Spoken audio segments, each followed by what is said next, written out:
Welcome to $100 Plus Mileage. I'm Mike Dunbar, content editor for Citizens Count. We're a nonprofit dedicated to providing unbiased information about New Hampshire issues and candidates. This podcast is all about the state bills you might not have heard of, but that could still impact your life. With New Hampshire's presidential primary behind us and the 2024 legislative session off to a start, it's an exciting time to be a Granite State political wonk.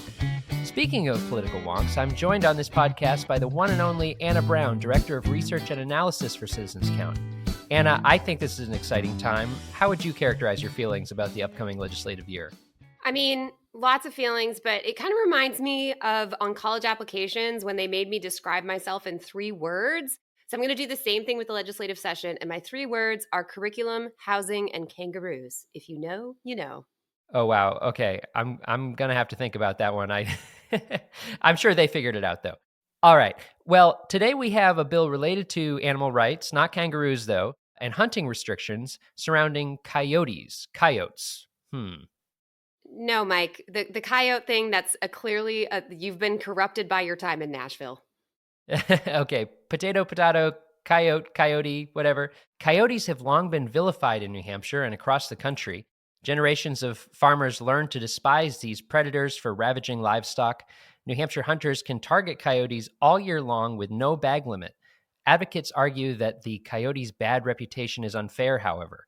This has led to HB 1100, a bill that would limit coyote hunting to protect pup rearing season. Let's break it down, Anna.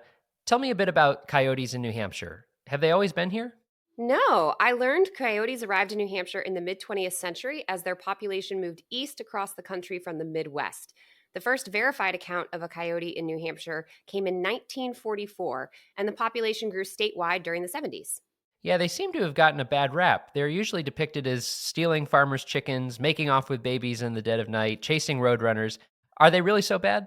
As predators, coyotes tend to prey on whatever is seasonally abundant, including mice, squirrels, woodchucks, etc. While most don't prey upon livestock, depredation can become an issue if a coyote learns that young livestock make easy prey.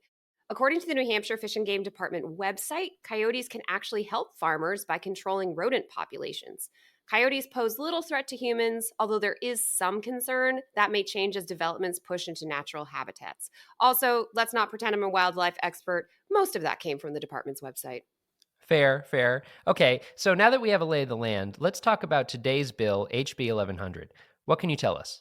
HB 1100 proposes to limit coyote hunting during pup rearing season, stating, quote, "No coyote shall be hunted at any time from April 1st through July 31st to coincide with coyote pup rearing." The legislation is being championed by Voices of Wildlife in New Hampshire, an organization that aims to make New Hampshire a more humane state by educating the public about the value of wildlife and working to end the cruel and unjust treatment of wild animals, end quote. So, full disclosure, I made the mistake of doing a Google image search of coyote pups and have lost all sense of objectivity on this issue, but I am bound by my sworn oath to nonpartisanship here at Citizens Count, so I'll let you tell me about the pros and cons of this issue. What do proponents say? Just have to interject. I was shocked to hear you say that when we were talking earlier, since I've seen you talk to your parents' dog, and it's how I imagine you talk to a coworker you don't like. It's nothing I would know about. I'm a coworker you really like. But anyway, pros and cons. So yes, bill supporters argue it is simply inhumane to allow the killing of any animal when its offspring may not survive on their own. Killing coyotes during pup season could also have other destabilizing effects on the coyote population. Coyotes are highly intelligent and social animals, so they form these stable packs where only alpha males and females breed. So, when the pack is disrupted by hunting, subordinates and outsiders will begin to breed within the pack, and that can lead to more coyotes, not fewer. When pups are orphaned, juveniles are also more likely to search for food in farmyards and neighborhoods. Is there a sadder phrase on the planet than orphaned pups? Okay, I know there are drawbacks, and I don't want to lose sight of the con argument here. This proposal has been floated before, hasn't it? Yes, this is not the first time New Hampshire legislators have considered this proposal. Similar legislation was brought forward by Voices of Wildlife in New Hampshire in 2019, and the House killed that bill. All right, so what made them decide to vote against that one? Opponents pointed out that the coyote pup rearing season coincides with the same time when other animals are having their young, like deer, moose, cows, etc. Since coyotes hunt in packs, it's not uncommon for groups of them to attack and kill animals like deers and cows while they are giving birth. Do you want that, Mike? Do you want dead newborn cows? No. Many citizens also fear their household cats and small dogs being attacked and killed by coyotes. And lastly, the Fish and Game Department argued that wildlife hunting season should be set by the department through their regular rulemaking process, not by legislators. Ultimately, the 2019 committee felt that the current system was working to control the coyote population well, and there was no need to change it. All right. Well, I do love neighborhood dogs, including my parents, even if he tends to misbehave on our Zoom calls. So those are all fair objections. Let's leave it to the listeners to decide from here, though. Do you want to see HB 1100 become law? Or do you think current methods of controlling New Hampshire's coyote population should remain in place?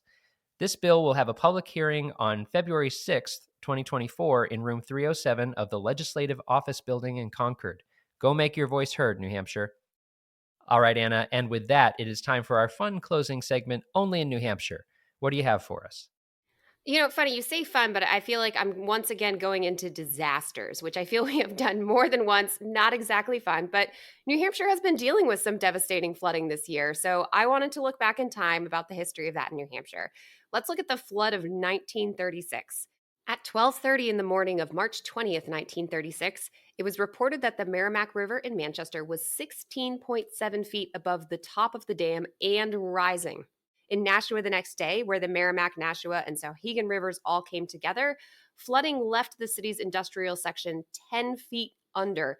Geologic evidence showed it to be the worst flooding in 14,000 years.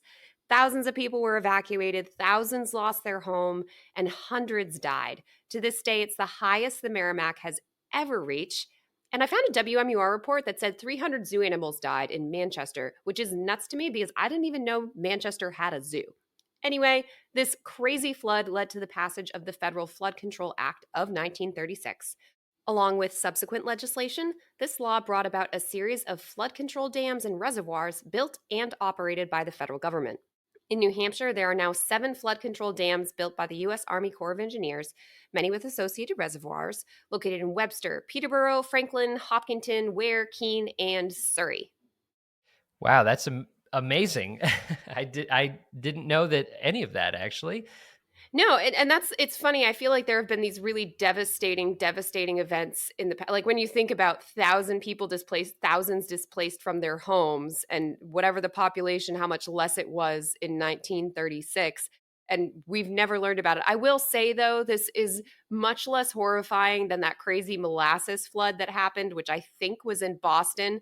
Yes, that's the thing. So I guess it just needs to have that extra level of horror for it to make it into the history books.